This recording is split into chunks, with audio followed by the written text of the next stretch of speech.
the idea of this little session this afternoon. I'm just going to show you around the workshop and talk through the stages involved in making a pair of clogs. We're going to look at how we get from the main components of clogs, which is wood and leather, and how they end up looking something like this, something that you can dance in, or indeed, if it's your thing, walk around in. We'll start with the woodworking. That's sort of where I tend to begin when I'm making a batch of clogs. I'll make a bunch of soles first, and then a bunch of uppers, and then put them all together. So this is the first raw material, the timber. Over the back there, we've got some that's in the round, which I sometimes use. Increasingly, though, I use this, which has already been sawn. So these are boards at 5 inches wide, 3 inches thick, which is about optimal for getting the shape of a sole out of. And they're normally about 4 feet long, because that's about the maximum length that I can swing around comfortably in the workshop. The timber I use is sycamore. Historically, alder was used, and also ash has been used, particularly for step dancing clogs, because that's said to have a nice bright sound. And I do make the odd pair of ash soles, but 99% of the clogs I make are sycamore. Other timbers have been used in the past and continue to be used. So beech, for example, is used in machine-made soles. Alder, that I mentioned earlier on, is probably the best wood for if you're entirely carving the sole by hand, and more of that in due course.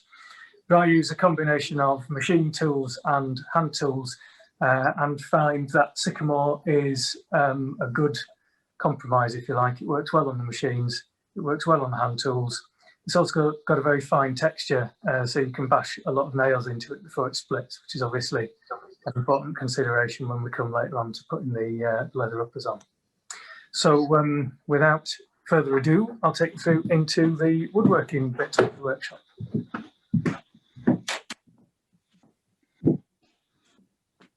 The first step in making a pair of clogs, or making a pair of clog soles, is to cut the cast. And this is an example of a cast. Here's a size 6, and that is basically that's what the clog looks like sideways on. So the first step is quite straightforward. Get a piece of wood, work out where the optimal positioning for these soles is going to be. So obviously that involves checking the wood for things like there's a bit of pith there, so I'd want to be avoiding that. There's a knot there, so I'd probably want to be a little bit careful about that. I do include small knots in clog soles, but if there's anything big that's actually going to impact on the strength or the longevity of the sole, then that gets edited out, if you like, at this stage. So selecting around all the defects, there's a nice big knot right in the middle there, so I can probably get 1, 2 either side of that, and so on. And then we draw the cast on the timber.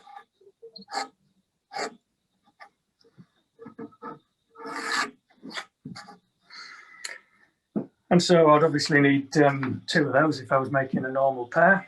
And then there might be other sizes go on down here. Chop that out on the bandsaw, and you end up with a piece of timber that looks like this. So that's a cast that's cut. You can see that it's starting to look like a clog sole from the side, not so much from the top. So the next step, having cut the cast, is to cut the profile, or the foot shape, if you like. So I've just got a series of templates made of stiff card. Eventually they sort of wear out and they need replacing, but they do last quite a long time because it's nice thick card. So we'll lay that on there and draw around it. So far, all you've seen me doing is draw around templates. And you're thinking, I could do this, I could be a clog maker, there's nothing to it. So we draw around the foot shape on there, and then that goes through the bandsaw again. I debated whether to demo that, but really watching me push something around the bandsaw, it's just a bit noisy and frankly quite boring, so we'll leave that. What I prepared earlier is here. It's not the same size, but it gives you an idea of what a sole looks like when it's been roughly cut at this stage. So you can see we bandsawed quite close to the line there, all the way around, and you get something that's starting to look a little bit more like a clog sole. So far, that's been fairly straightforward, just using the bandsaw and some templates. And that is really pretty much the easiest part of the whole operation, which doesn't take very long at all. But then as you go on, it gets more and more complicated. The next step is just to tidy this up a little bit. So we go on to the disc sander, which again, I'm not going to fire up because it's a pretty unpleasant noise. But that's just to clean up the edges of that roughly cut sole. So rather than a rough sawn edge, now we've got nicely sanded edges all the way around. You might be able to pick up on there that there's a little bit of a taper on the end of the sole as well, going like this. And that's the same all the way around. So that's just a little bit, just helps the sole look a little bit more elegant and also easier to dance in. So we've got the nice smooth sole at this stage, and the lines that I've drawn on are to show where the grip will go. The grip is the rebate that the leather gets nailed into. So at this stage I've drawn on where the grip's going to go on the top and where it's going to go on the side. The other marks that I've made on here are, there's a mark here that's going to show us where we want to waste out some of this excess material, because obviously this is looking quite clunky at the moment. We're going to get rid of all this and make it more streamlined. So you can take out an awful lot of material here without it compromising the strength of the sole, because the grain here is nice and straight. It's only really when you get up into the toe and you got the grain kind of coming across like this, you've got to be a little bit careful around there, because the strength of the sole at that point is not quite as good as it is down here. So that's most of the sort of first part of the machine processes done. So we'll step through into this middle part of the workshop now. And what I'm going to do is get some hand tools out. This is what you've really tuned in to see, I think, to see whether I'm going to chop my fingers off on the clog knives, and I aim to disappoint you in that regard.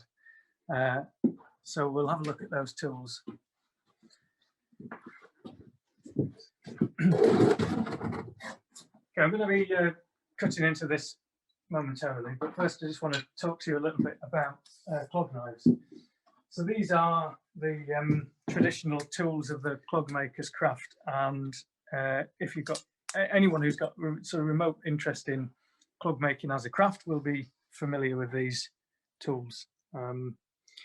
If you want to be geeky about it, they all seem to have been made by this guy, Carter of High Burton in West Yorkshire. I don't think I've seen, I think there might have been, yeah, I think there were other members of the Carter family who got involved in clog knife manufacture, but I've never knowingly seen one made by anyone else. And this is called the blocker, and it's just kind of what it looks like, really. A big long blade with a hook in the end and a long curved handle with a little long sort of curved tail to it with a wooden handle on the end.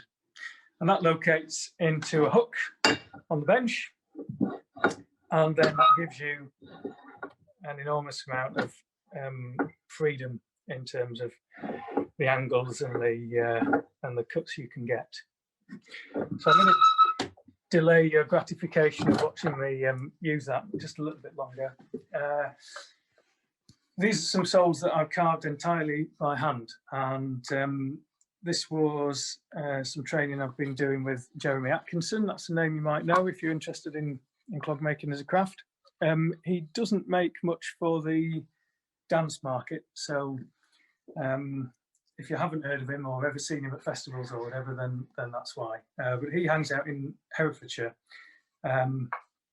and about a year ago I started doing some training with him. It was fairly short-lived because of coronavirus.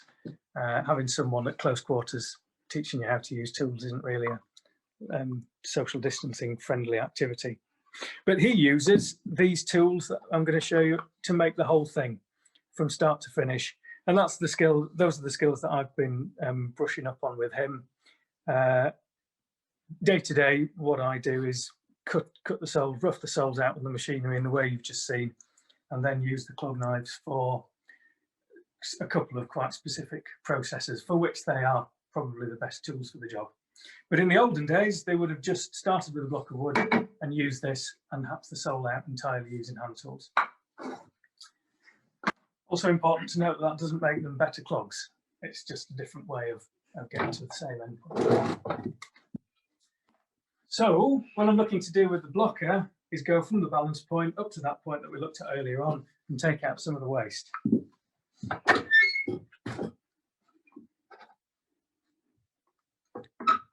I need to stop using my best t-shirts for this. Okay. So in it goes.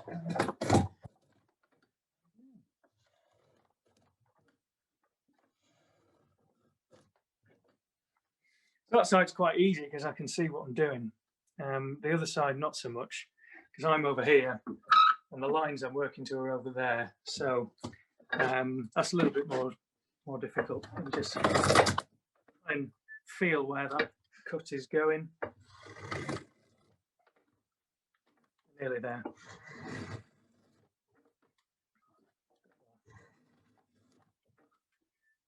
Okay. So I've got those two cuts. I can enjoy myself a little bit now and just waste out some of that material in between.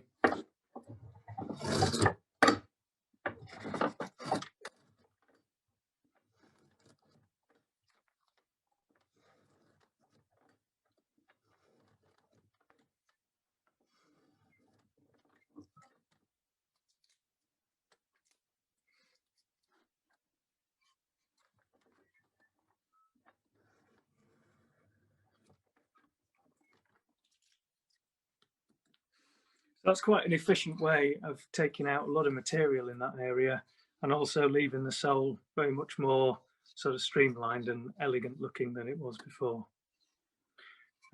Maybe just take a little bit more off this side.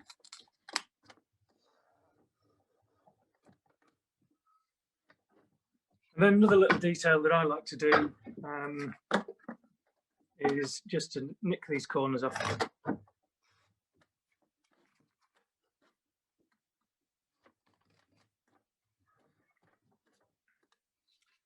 So that just, again, sort of visually lightens the sole a little bit. Also means you're less likely to catch the end grain on anything. And I don't know, I just think it's a nice, stylish little touch. So that's all I routinely do with the blocker. As I said, I am working towards being in a position where I'm going to be making soles entirely by hand. When I can pick up the train with Jeremy Atkinson again safely, hopefully get to that stage. I think hand carving is an important part of the craft to conserve for its own sake. But like I said, it's not that it really makes clogs better. It's just that these are craft skills that need to be preserved, and there's not many people around who are in a position to do that. So the next stage is we're getting close now. We're getting something that looks a little bit like you could probably put your foot on it, but you would find this surface pretty uncomfortable because it's just flat at the moment. And so the next stage is to try and scoop some of the wood out of there and hollow that in such a way that it's more comfortable for the foot to sit on. So tool number 2 is this one. Hollower, again made by Mr. Carter, and that is a sort of compound curved, I think, yeah, well, it's curved in this direction here, and then there's a slightly curved bevel ground on it as well, so it's ideally suited to scooping wood out. Works in just the same way, and the point of it is we're trying to make the top of the surface of the sole fit near enough the last. So that's the wooden the wooden foot shape that we're going to see more of again later on. So that at the moment you can see is kind of cockling around on there, not very convincing. We want to get to a stage where that just sits nice and snug on the top surface of the sole. So off we go.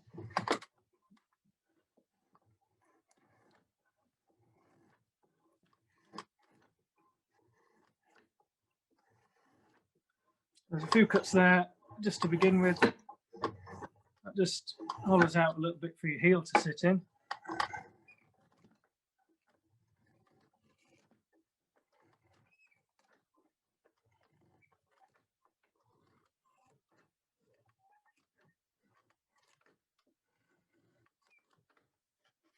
And then the main cuts are to hollow out where the ball of the foot and the arm sits forward.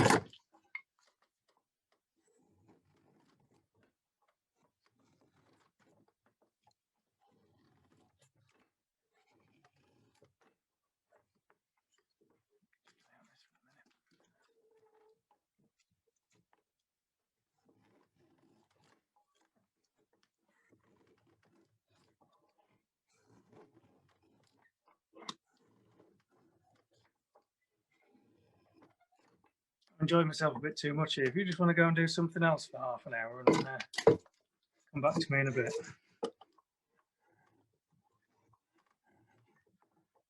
Just taking a bit of material out there for where the outside of the foot sits.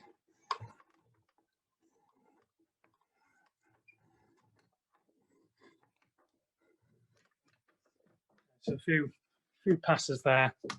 By no means finished, but hopefully the last is already starting to sit a little bit better on there. And a little trick that Rick Babitsky taught me, more of him anon, is if you scribble a graphite stick on the bottom of the last, then wherever it touches the sole leaves a dark mark and it shows you where you need to take out more material.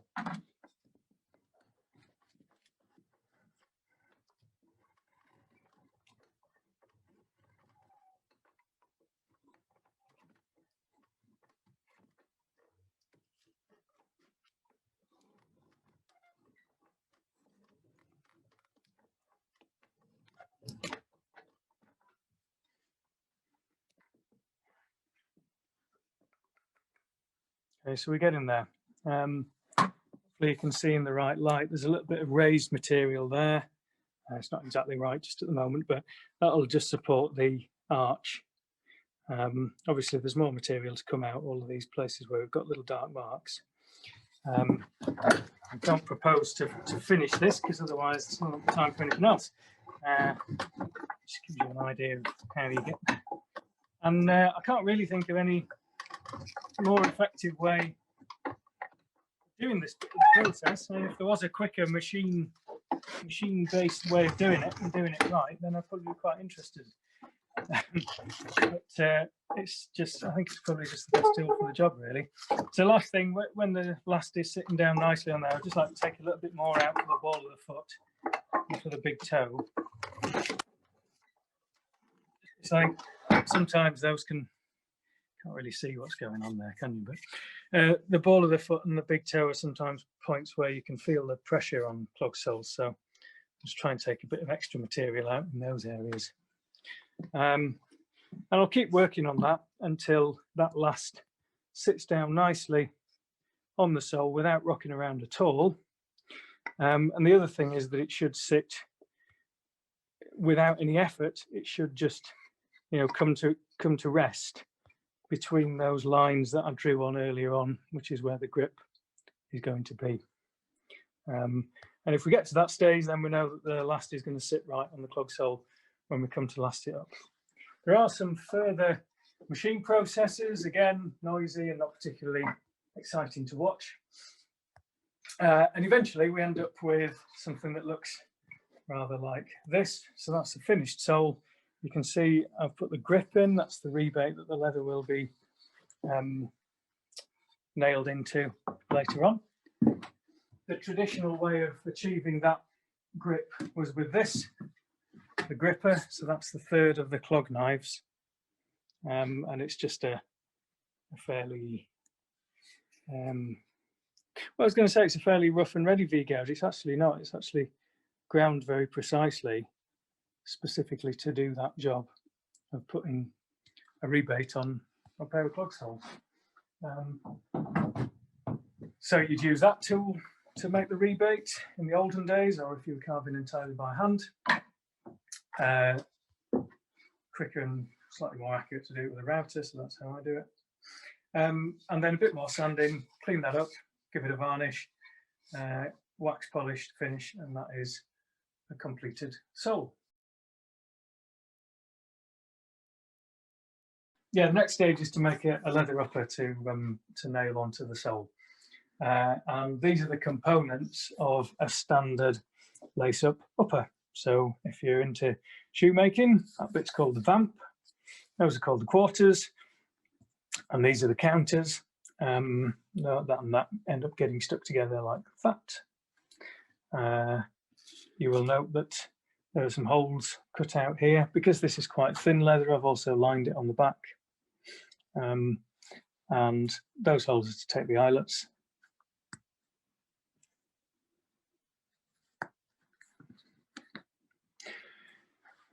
So we set the eyelets and then go through a series of processes to assemble the upper into something that looks rather more like that. So the sewing machine I've got is over here. This is a Singer 29K, which is a great machine for making clog uppers, and the foot turns all the way around. So if you have awkward shaped uppers to stitch, you don't just have to stitch this way. You can stitch that way. You can even stitch backwards and stitch that way, etc. So that's really useful, particularly sometimes when I'm making the heavy leather uppers. It can be quite difficult to sort of manhandle them and get them sitting down under the foot. So the fact that the thing can stitch all the way around can be really useful. With this soft leather, it's not so important. But so that's the machine. I think it's from about 1940, something like that, and still going strong. Use that every day. And yeah, that's what a finished upper looks like. You see, the lining has been stitched in there. The counters have been stitched in, so that's the outer counter, and then the inner counter there is the bit that sort of hugs your heel while you're dancing, and then the whole thing is stitched together, quarters stitched onto the vamps, and there we are. And this is a Gibson upper. They're already quite sort of foot shaped even at this stage, so that makes lasting quite straightforward, because it's already, you know, it's wanting to become a shoe without much convincing. So the next stage would be to get the leather wet. So just dunk it in a bucket of lukewarm water for anything from about sort of 15 minutes for the thin leather, up to maybe 3/4 of an hour for the very thick stuff, to get it nice and pliable. This is where the components come together. So we've got a sole, we've got an upper. Bring back the lasts from earlier on. So pick the right size last. So yeah, the last sits down on the sole, and then the upper, wet upper, goes on there. Stretch it down with the lasting pliers, so these guys, and pin it in place. But I can show you one I did earlier. Here we are. Quite a fancy pair actually. They've got pyrography on the edges of the soles and crimping on the quarters as well. So you can see there we've got the uppers, still sort of a bit rough and ready looking, stretched down over the last. There's the last inside, and pinned in place, and that'll stay that way until the leather is dry. I only did these yesterday afternoon, so I'm going to leave them till the end of the weekend. But what I would then do is stick this bit of rod in here, and you, if you lever that, you sort of, it's called breaking the last. It doesn't mean you're breaking it, it just means you're doing that with it. And the last then becomes a shape that you can slide out of the finished clog.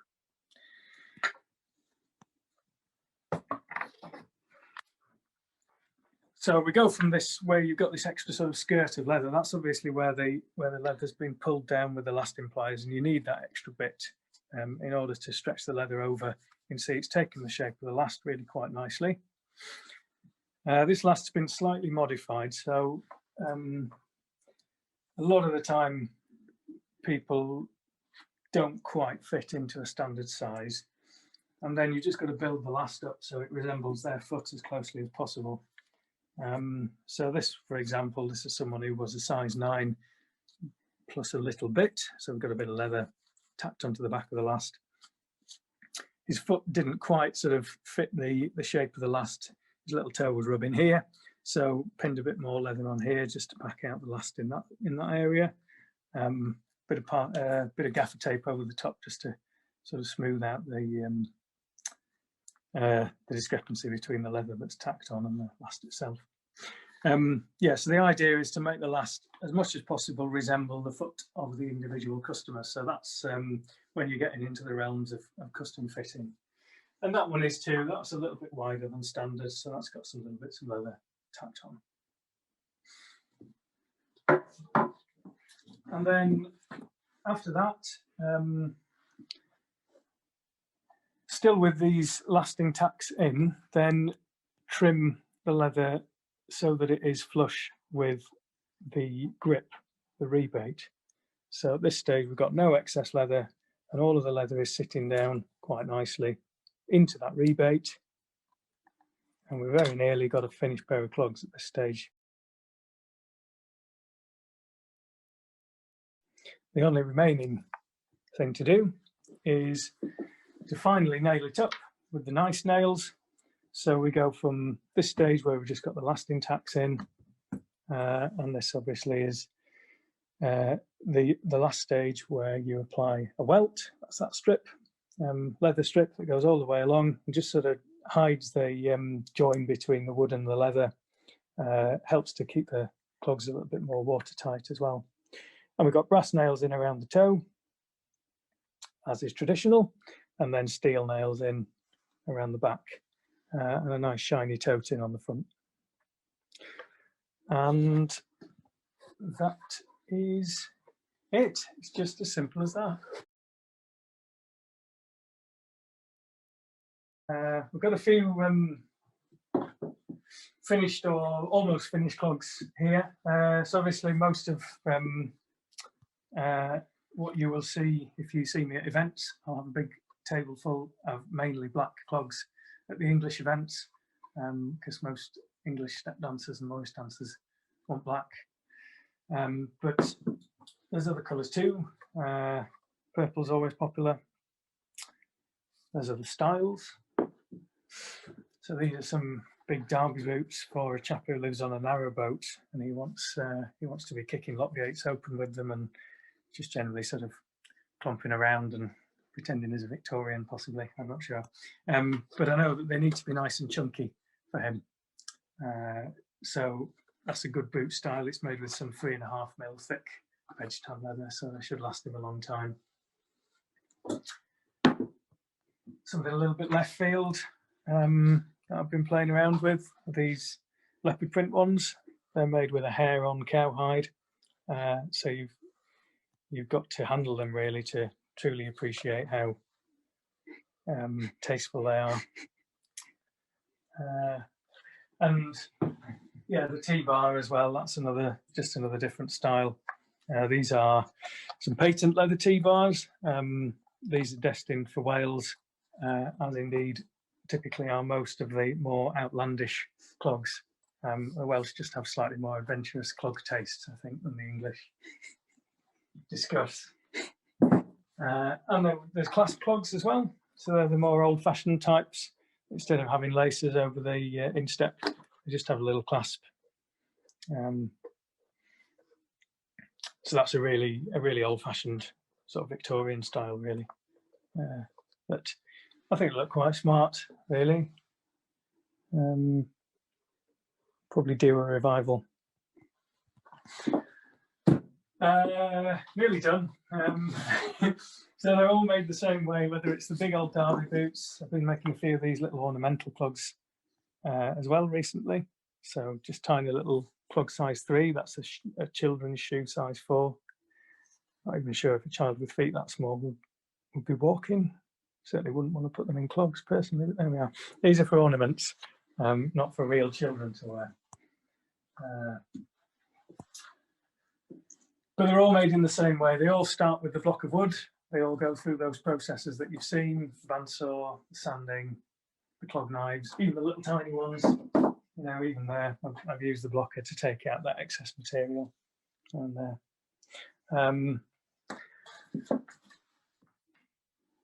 And yeah, I think that's about it really.